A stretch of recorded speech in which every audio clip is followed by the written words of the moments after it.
Hello and welcome. So, I finally got to play Ghost of Tsushima on PC, and this is one of the best games I have ever played. The game was developed by Sucker Punch Productions and distributed by Sony Interactive Entertainment. It was first released on PS4 in July 2020, then released on the PS5 as the director's cut in August 2021. Now it has been released on PC and it was released in May 2024. It is not available on Xbox or the Nintendo Switch. This was a Sony exclusive game that got ported to PC by Nix's Software. Those guys at Nix's Software did an excellent job with this port. It performed well and it ran well. Although I got a few bugs occasionally, which I'll talk about later in the video. This is the PC requirement according to Steam. You will need a dedicated graphics card to play this game. This is my hardware. Core i7 10th gen CPU with NVIDIA RTX 2060 with 6 gigs of VRAM, 32 gigs of RAM and 4TB SSD. Yes, I know that my hardware is getting old, but I want to get as much performance from this PC as possible. This RTX 2060 is still kicking ass, so I will keep using it for now. When money comes, I will upgrade.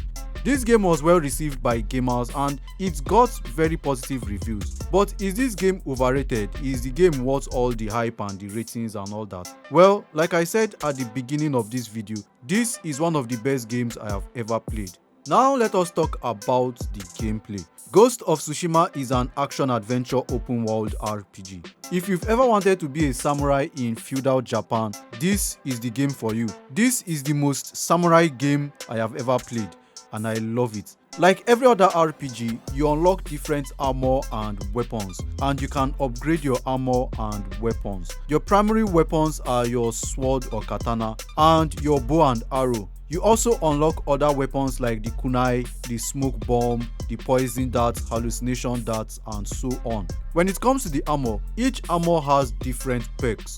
Some increase your health and reduce the damage you take. Some are good for stealth missions. Some are good for using bow and arrow. Some are good for fighting against brutes and so on. My best armor in the game is the Sakai clan armor, followed by the Samurai clan armor, and then the Ghost of Tsushima armor. Is it the Ghost armor or the Ghost of Tsushima armor? Anyway, the Ghost armor. You unlock armor by completing some story missions or some side quests. As you progress in the game, you earn skill points, or should I say technique points, and you use these points to upgrade your character. Your character upgrade is called techniques, and you have the samurai, the stances, and the ghost. And this brings me to the combat. I love the combat of this game. The combat is fluid and smooth, and as we see in the techniques, stances in this game are very important.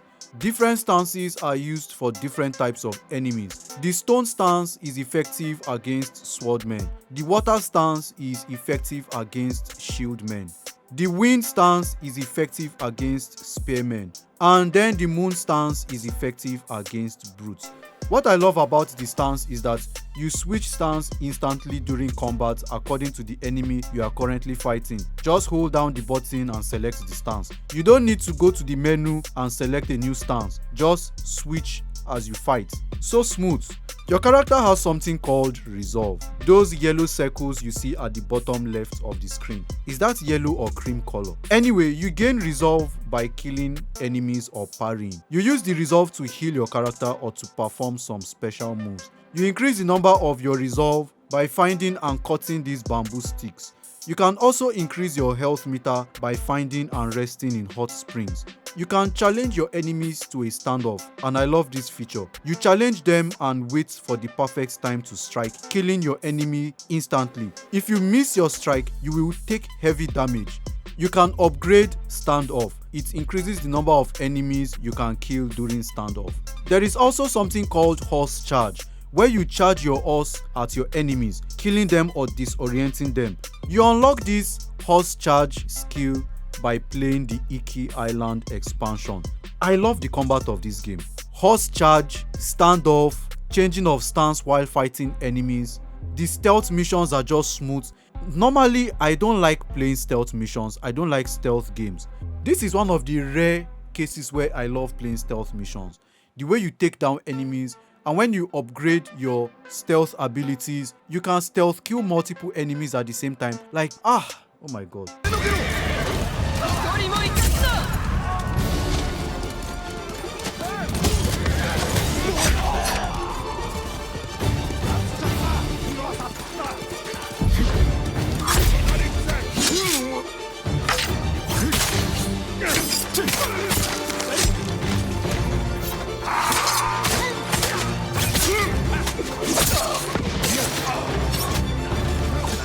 This game did something that is quite unique. While exploring the map, the game does not use waypoints like other RPGs.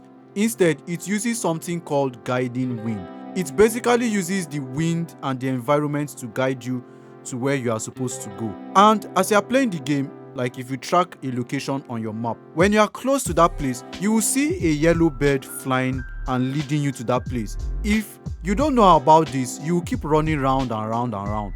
Like, this game uses the environment to lead you to where you're supposed to go. It does not use waypoints like other games. I mean, just look at how cool this guiding wind is. You can also meditate in this game, and I love the meditation.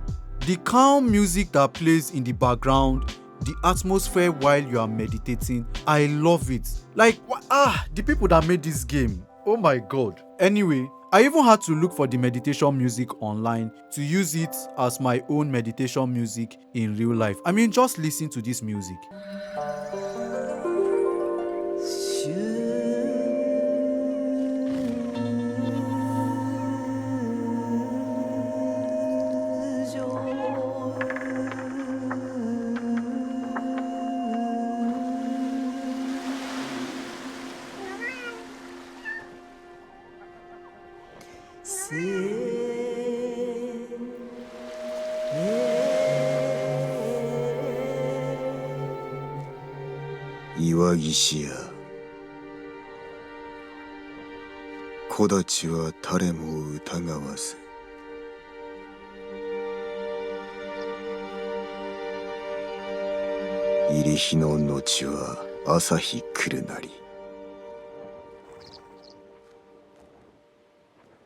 This game looks very beautiful. I don't really care that much about graphics in video games, but damn, this game is beautiful. One time when I was playing this game, my fiance entered the house and saw me play.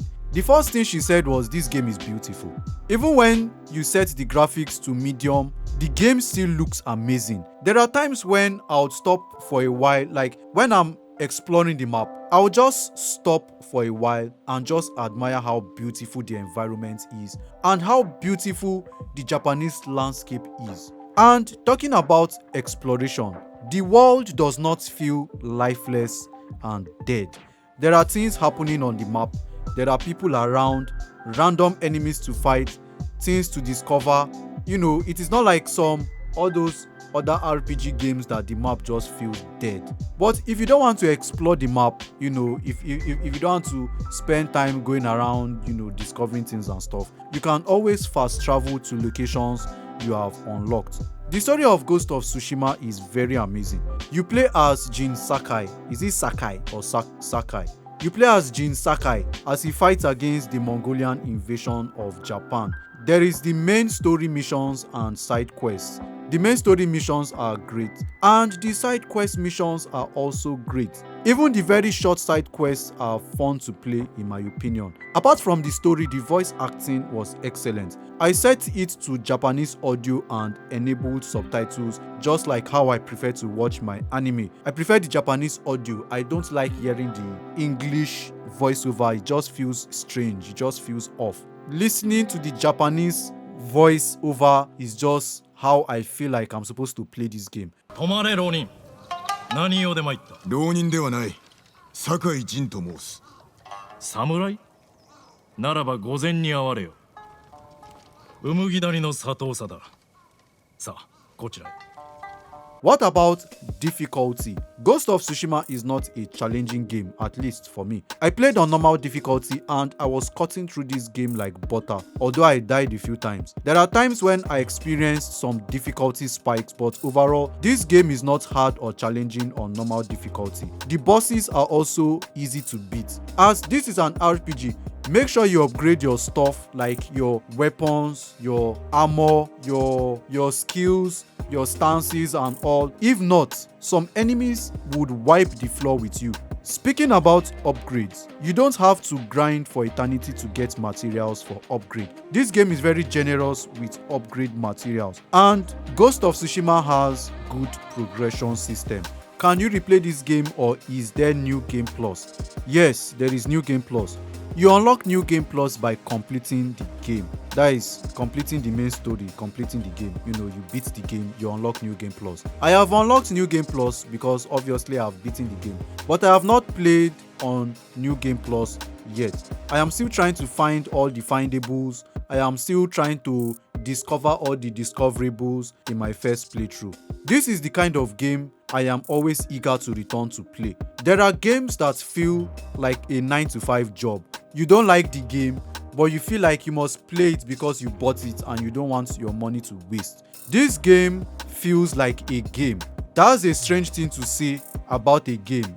Saying that a game feels like a game. Games no longer feel like games. They feel like products. They feel like corporate slop or lifeless crap. But not Ghost of Tsushima. Ghost of Tsushima feels like a game that was made for you to play, and not something that is trying to suck your wallet dry. There is no live service, no microtransactions and all that bullshit. This is a single player game. You load it up, you play it, you have a good time. So like I said, Ghost of Tsushima is fun to play and I don't feel tired playing it. And the game is very long, and I mean very long. I think it's about 25 hours or so in length. Some people will say, they want it to be longer than that. It should be like 50 hours. Some will say, no, they want their game to be like 10 hours long and stuff. But even though Ghost of Tsushima is a long, like very long game, is a very lengthy game, I did not feel like it was long enough for me because I enjoyed coming back to play it. Something that is not that big of a deal, but I love that it is there, is you move at the same speed as the NPCs. Oh my god, if only you know how annoying it is when you are following an NPC in a game and they move too slow and your character is too fast. That thing is very annoying. Developers, when you are developing the game, how hard is it for you to set it that the character moves at the same speed as the NPC? Ghost of Tsushima does not have that problem. If you are following an NPC, you move at the same speed. If you trigger sprint, the two of you will sprint together. If you are walking, two of you will walk together at the same speed. See the way I'm going on a rant that I said is not that big of a deal and I'm ranting. Anyway, let's continue. Earlier in the video, I said something about bugs. The main bug I faced while playing the game is the controller bug. The controller would suddenly stop working or it will start glitching out.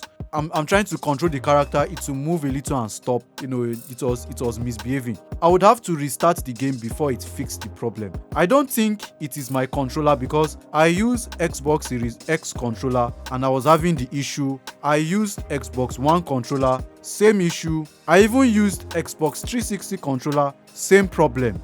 Maybe they will fix it with an update later in the future. I don't know. So overall, I think this is an amazing game and I strongly recommend it. This is one of the best games I have ever played. Like I've said, this is like the third time I'm saying this, but I love this game.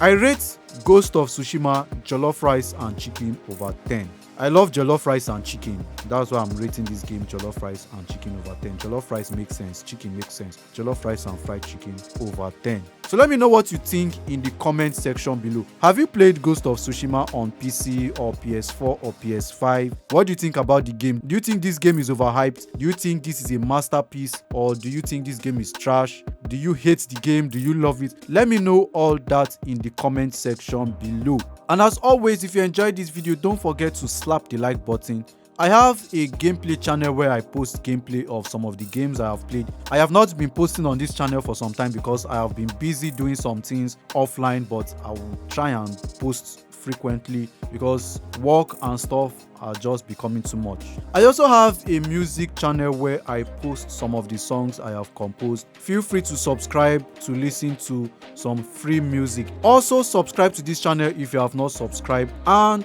I will see you in the next video.